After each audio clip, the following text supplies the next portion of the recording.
నువ్వు చాలా ఎక్కువ చేస్తున్నావు రాజు, చాలా అంటే చాలా. అరే 2-3 నెలల నుంచి ప్రేమించుకున్నా మస్తు ఎక్కువ చేస్తాను. నువ్వు పెద్ద మనిషి అయినా కానీ నేను లవ్ చేస్తాను. ఈ మాత్రం చేయకపోతే మంచిగా ఉంటుందా చెప్పు.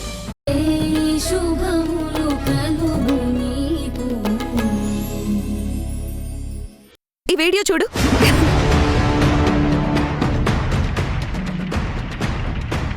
ఏంటిదంతా? కృష్ణమ్మ ఆశలు,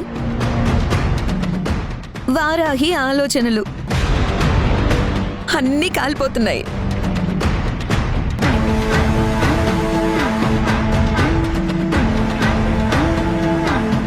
ఆ ఇంటి చీర సాంప్రదాయం వాళ్ళని వెక్కిరిస్తోంది. అసలు అక్కడ ఏం కాలిపోతున్నాయి రేఖ? కృష్ణమ్మ ఇంట్లో వాళ్ళు యూనిఫామ్ గా కుట్టాల్సిన మెటీరియల్ తగలబడిపోతుంది. వాట్? నిజంగానా? ఎస్.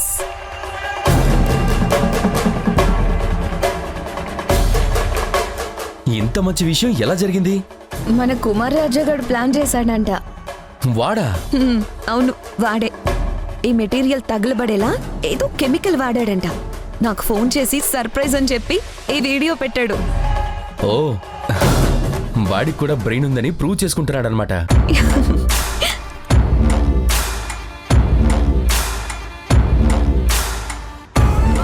రేఖ అటు చూడు. ఇప్పుడు చూడు, ఈ మంటతో ఈ పొట్టిదానికి ఎలా మండిస్తాను. హే పొట్టి, ఏంట్రా లొట్టి పిట్ట?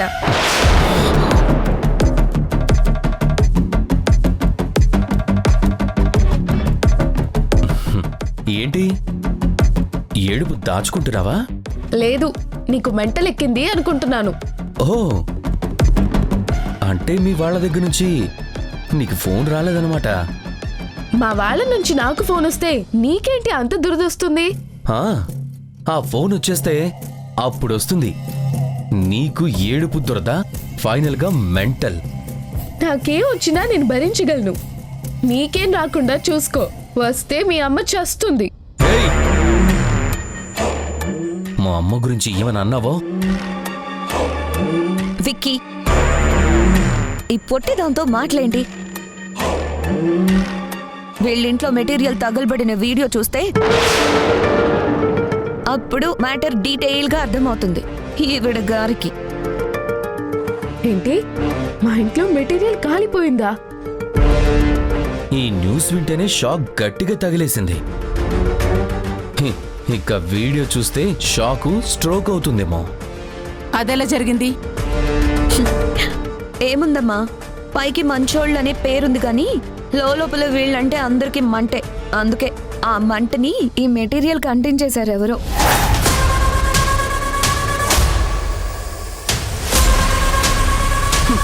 అందుకే అంటారు, పైకి మంచితనం నటించేవాడు ఉప్పు లాంటివాడు, నిజంగా మంచితనం ఉన్నవాడు నిప్పు లాంటివాడు అంటారు.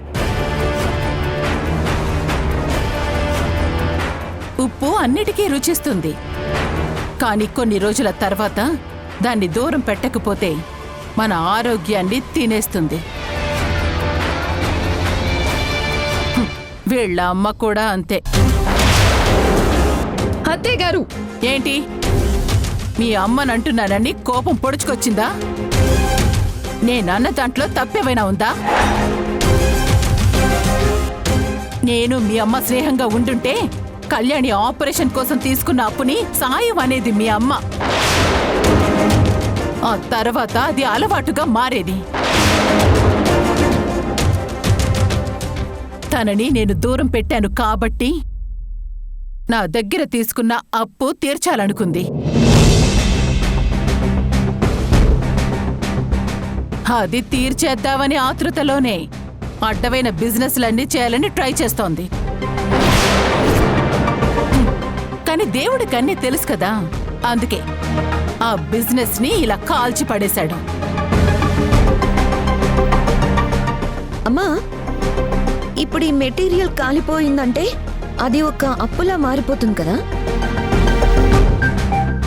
ఆ అప్పు తీర్చడం కోసం మన అప్పు ఎగ్గొడతారేమో వీళ్ళు. ఎగ్గొడితే ఏం జరుగుతుందో వాళ్ళమ్మకి బాగా తెలుసు అనుకుంటా కదమ్మా. ఎందుకు తెలీదు? బాగా తెలుసు.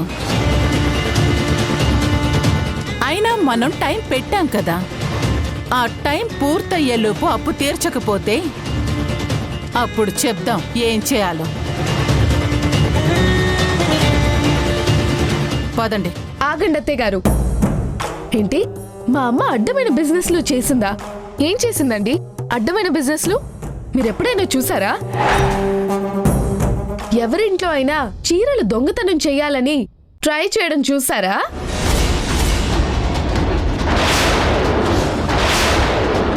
ఎవరి బీర్వాలోంచైనా పాక్ ఫేర్ అనగని దొంగతనం చేయాలనుకోవడం చూసారా?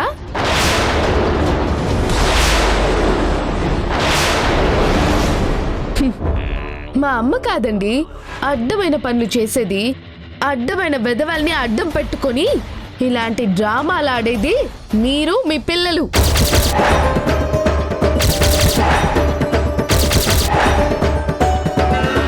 హాసిని, ఏ నిజం కాదా? కావాలంటే ఇప్పుడే వీళ్ళకి ఈ న్యూస్ ఎలా తెలిసిందో తెలుసుకుందామా?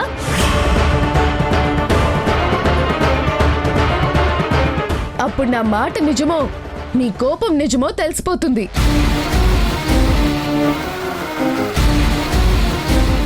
పోనీ మా ఇంట్లో మెటీరియల్ ని ఎవరు తగలబెట్టారో నేను చెప్పనా? ఆ శేఖరు అతని కొడుకు అయి ఉంటారు.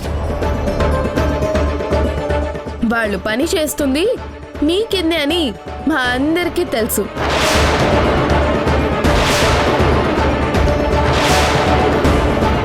నిజంగా నవ్వొచ్చే విషయం ఏంటంటే మా అమ్మ నిజాయితీగా చేసే బిజినెస్ ని దొంగ దెబ్బ తీసే మనిషే ఆవిడ బిజినెస్ ల గురించి మాట్లాడుతున్నారు.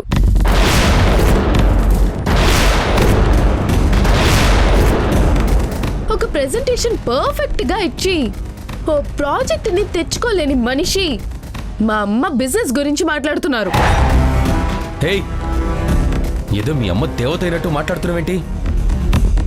నువ్వు ఎంత బతిమిలాడినా నిన్ను తనతో ఉండనివ్వకుండా ఇక్కడకు పంపించేసిన మీ అమ్మని సిగ్గు లేకుండా సపోర్ట్ చేస్తున్నావా? విక్కీ, అది మా మధ్య విషయం. అయినా ఆ విషయంలో కూడా మా అమ్మ కరెక్ట్ గానే చేసింది. నాకే ఇక్కడ ఉండడం ఇష్టం లేక మా అమ్మ మీద కోపం పెంచుకున్నాను. ఆ కోపం నా పర్సనల్, మీకెవ్వరికీ సంబంధం లేదు దాంతో. అత్తయ్య గారు, ఒక విషయం గుర్తుపెట్టుకోండి. మా ఇంటిని నాశనం చేయాలని మీరంతా డైరెక్ట్ గానో ఇండైరెక్ట్ గానో చాలా ట్రై చేస్తున్నారు. కానీ మనం ఎదుటి వాళ్ళకి ఏం జరగాలనుకుంటామో దేవుడు మనకి అదే ఇస్తాడంట. మీరందరూ బాగా గుర్తుంచుకోండి, మీరు చేసిందే మీకు తిరిగి వస్తుంది. అప్పుడు అర్థం అవుతుంది మీకు. గుర్తుంచుకోండి.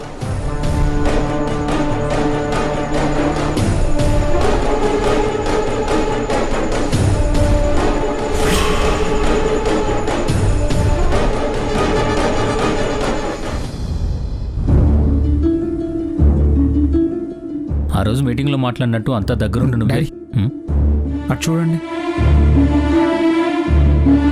రండి.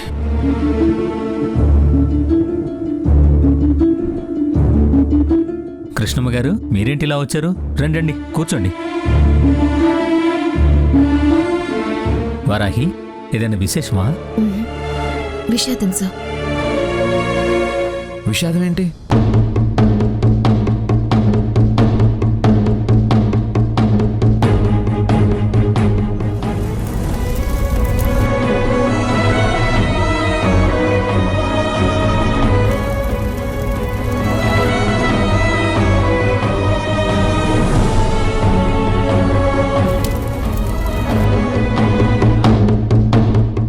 కళ్ళ ముందే తెచ్చిన సరుకంతా కాలిపోయింది. అదలా కాలి బూడిదైపోతుంటే నిస్సహాయంగా చూస్తూ ఉండిపోవాల్సొచ్చింది. మేం తెచ్చిన మెటీరియల్కి డబ్బు కట్టకుండా మళ్ళీ మెటీరియల్ పంపమని ఆ షావుకారికి కనీసం ఫోన్ కూడా చేయలేని పరిస్థితి. దీని గురించి ఇంతలా ఆలోచించడం అవసరం వారాహి గారు? కాలిపోయిన మెటీరియల్కి కాంపన్సేషన్ నేను ఇస్తాను.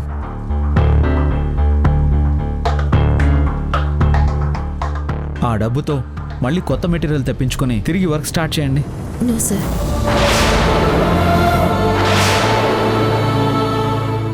నో, మేమిక్కడికి వచ్చింది మీరు మాకు అప్పగించిన పని చెయ్యలేము, మీరు వేరే వారికి ఎవరికైనా అప్పచెప్పండి అని చెప్పడానికి వచ్చాం. వారాహి గారు, మీకు సారీ చెప్పడానికి. వారాహి గారు, అసలు మీరేం మాట్లాడుతున్నారు? అసలు మీరు మాకు సారీ చెప్పడం ఏంటండి? నో నో నో నో, అసలు మీరు మాకు సారీ చెప్పాల్సిన అవసరమే లేదు. చూడమ్మా, నేను మీకు ఈ వర్క్ అప్పచెప్పింది మీ కుటుంబం మీద ఉన్న అభిమానంతో, గౌరవంతో.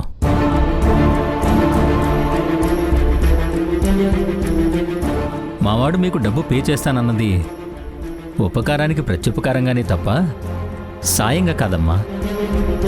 ఉపకారమా? అసలు మేమేం ఉపకారం చేశాం సార్ మీకు? ఇన్కమ్ ట్యాక్స్లో మీరు మాకు సాయం చేయడం వల్ల ఆ రోజు మేము సేఫ్ అవ్వగలిగాం. ఏయ్ పదా. ఆగండి, ఇతడు విక్కీ అనే పర్సన్ కి వీడియో కాల్ చేసి ఇక్కడ జరిగిందంతా కూడా చూపించాడు సార్. విక్కీ అంటే అరుంధతి గారి అబ్బాయి అమ్మా? అవును సార్. అతను ఇతను కలిసి ఈ ల్యాప్టాప్ లోకి వైరస్ ఎక్కించి మొత్తం ఫైల్స్ అన్ని కరెక్ట్ చేశారు. మీరు నాకు పర్మిషన్ ఇస్తే నేను ఈ ల్యాప్టాప్ లోకి ఎక్కించిన ఒరిజినల్ డాక్యుమెంట్స్ అన్ని ప్రింట్ తీసి పెట్టుకున్నాను. ఆ ఫైల్స్ అన్ని ఇప్పుడే మీ ముందు పెడతాను.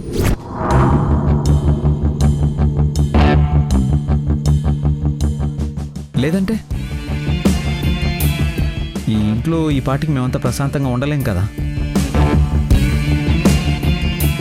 మీరు చేసిన సహాయాన్ని మీరు మర్చిపోవచ్చు, కానీ మేము మర్చిపోకూడదు. వారాహి తన ఉద్యోగంలో భాగంగా చేసిందే కాని మీ నుంచి వేరే ఆశించి కాదు.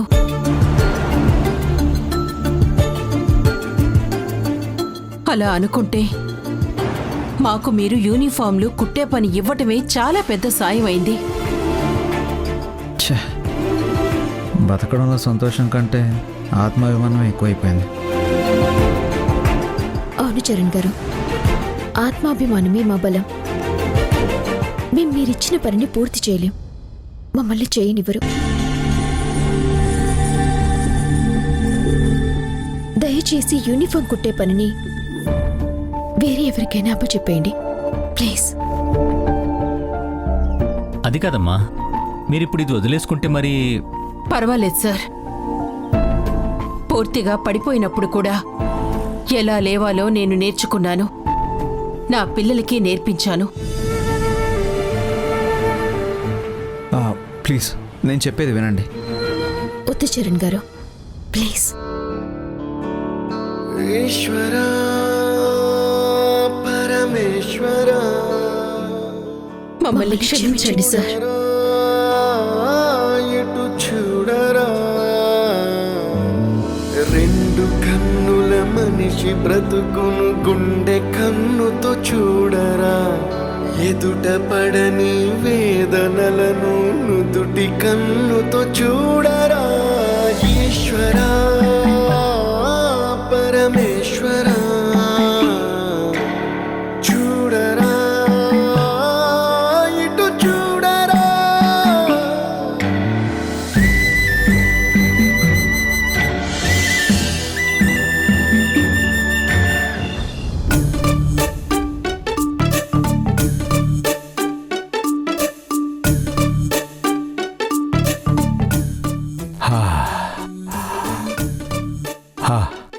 రమ్య, ఇప్పుడు ఎంత హాయిగా ఉందో. 4 చక్రాల మీద కూర్చొని సేవ చేయించుకుంటున్నారు. హాయిగా కాకుండా ఇంకెలా ఉంటుంది? ఏంటే నీ గోల? ఒక్క 4 రోజులు అయితే లేచి తిరుగుతాను కదా. పాత సినిమాలో నేనేదో గుమ్మండి అయినట్టు, నువ్వేదో సూర్యకాంతం అయినట్టు అలా గొడవ చేస్తావేంటి?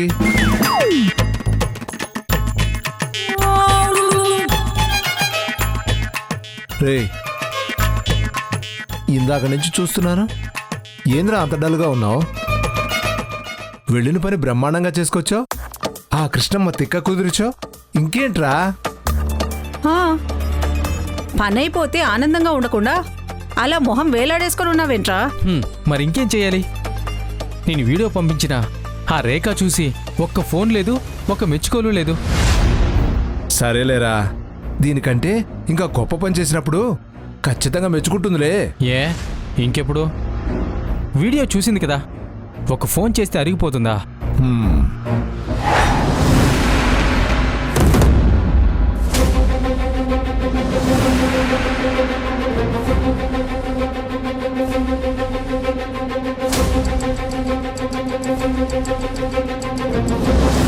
నువ్వు ఇక్కడే ఉండు.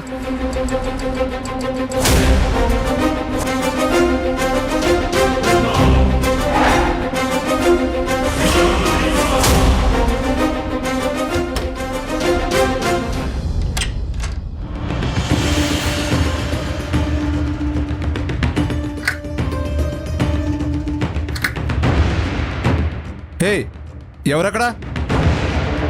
రే కుమార్, వెళ్ళి చూడు.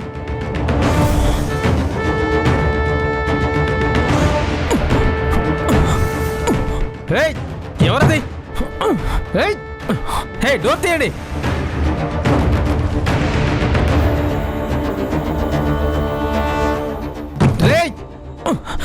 డోర్ తీయండి. ఎవరది?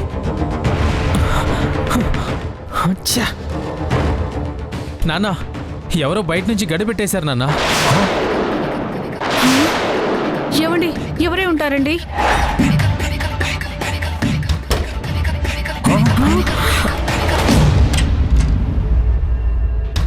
అయ్యో, వెనక డోర్ కూడా వేసేస్తున్నారండి. రే కుమార్, బ్యాక్ డోర్ కూడా వేసేస్తున్నారా? సరేనన్నా, చూస్తాను. వీళ్ళు ఎవరో చూడు.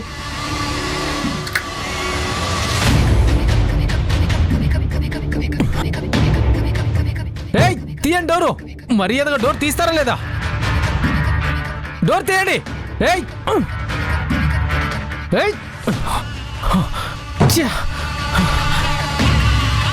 నాన్న, వెనక డోర్ కూడా క్లోజ్ చేశారు నాన్న. ఎవర్రా? అమ్మో, ఏం చేస్తున్నారు? మర్యాదగా తలుపులు తీయండి.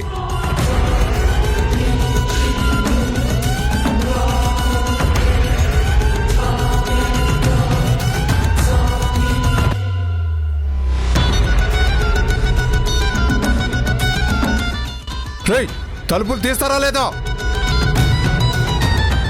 మిమ్మల్నే.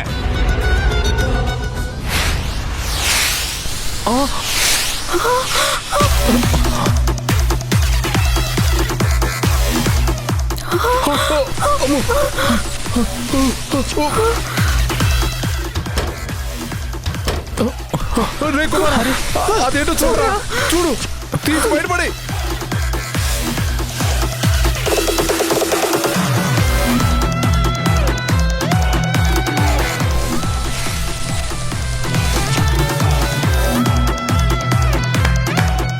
చావండి.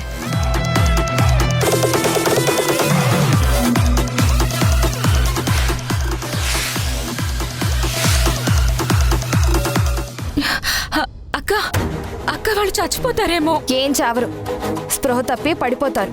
కాసేపటికి స్మోక్ ఆగిపోతుంది. అయినా మన మెటీరియల్ కాల్చింది వాళ్ళే అని మన దగ్గర ప్రూఫ్ లేదు కదా. ఖచ్చితంగా కుమార్ రాజాగాడే మనల్ని ఆపి వెనక నుంచి ఏదో చేయించాడు. ఇడియట్. వాడికి ఇలాంటి పనిష్మెంటే సరిపోతుంది. నువ్వెక్కు, ముందెక్కు. ఎక్కుతున్నా.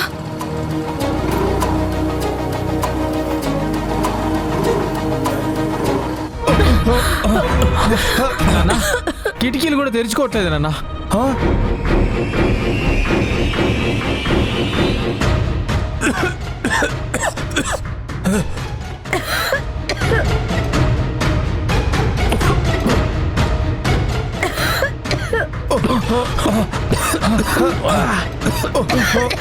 నాన్న, నాన్న,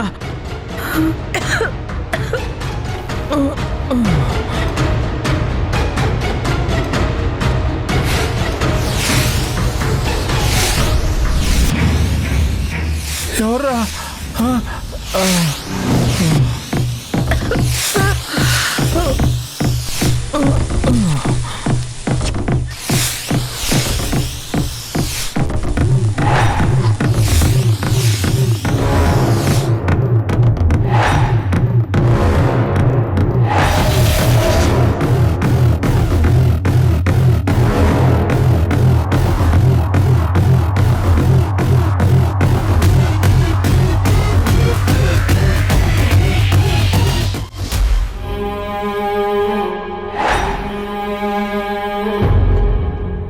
ఈ 6 నెలలు పూర్తిగా వ్యాపారం మానేయాలి. దాంట్లో రాసిన వాటన్నింటికి నేను ఒప్పుకుంటున్నాను.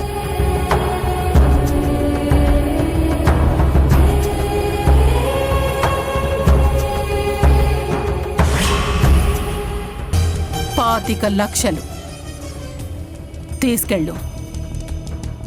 నీ కూతురికి ఆపరేషన్ చేయించుకో.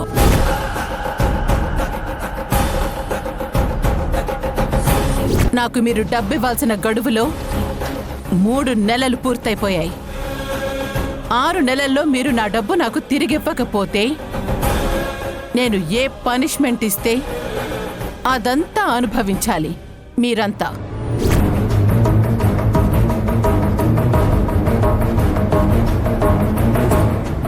రాత్రిపూట ఒక్క మాట కూడా చెప్పకుండా వీళ్ళిద్దరూ ఎక్కడికి వెళ్ళారు?